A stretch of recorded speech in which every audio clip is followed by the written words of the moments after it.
Over the last 5 decades, the Newport Restoration Foundation has preserved more than 80 18th and 19th century homes right here on Aquidneck Island.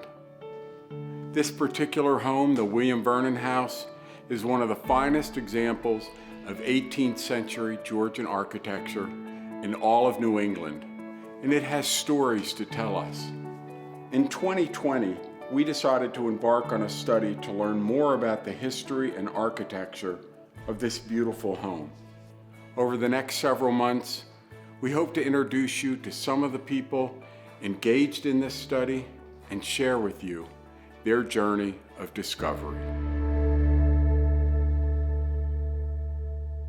We're conducting a historic structures report on this property, on this building, and my role is as historian and architectural historian. So I'm supervising and conducting the documentary research in the family papers and public records, other sources, and then at the same time doing the physical investigation of the building, something that we call buildings archaeology.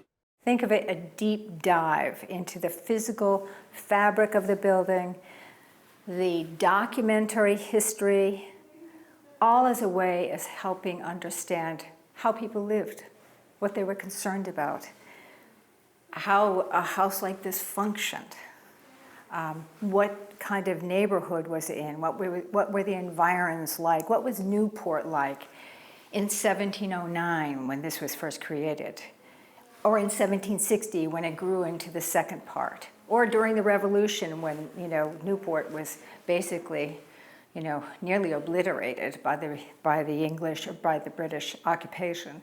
The whole team was brought together by the architectural firm that was hired to oversee this project. We have a team that consists of a great architectural historian and documentarian, Myron Stackow, Christine Thompson, who's working on the paint analysis, what does that do? It helps us understand the stratigraphy of the architectural woodwork.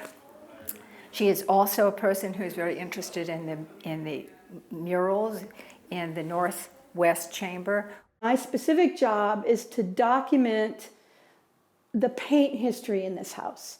We have 18th century woodwork, and we also have even earlier material from an earlier iteration of the house. That tells us a story.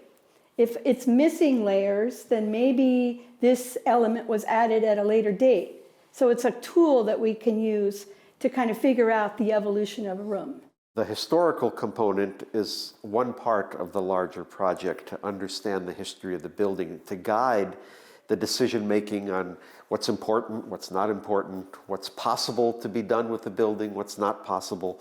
And that'll all feed in at the end to discussions with the Newport Restoration Foundation on what it is that they ultimately hope to do with this building. We're trying to sort of look at all the pieces and parts so we can understand the whole in a way that helps protect it and share it. We would like to thank the funders listed at the conclusion of this video for making this work possible, and thank you for joining us on this journey.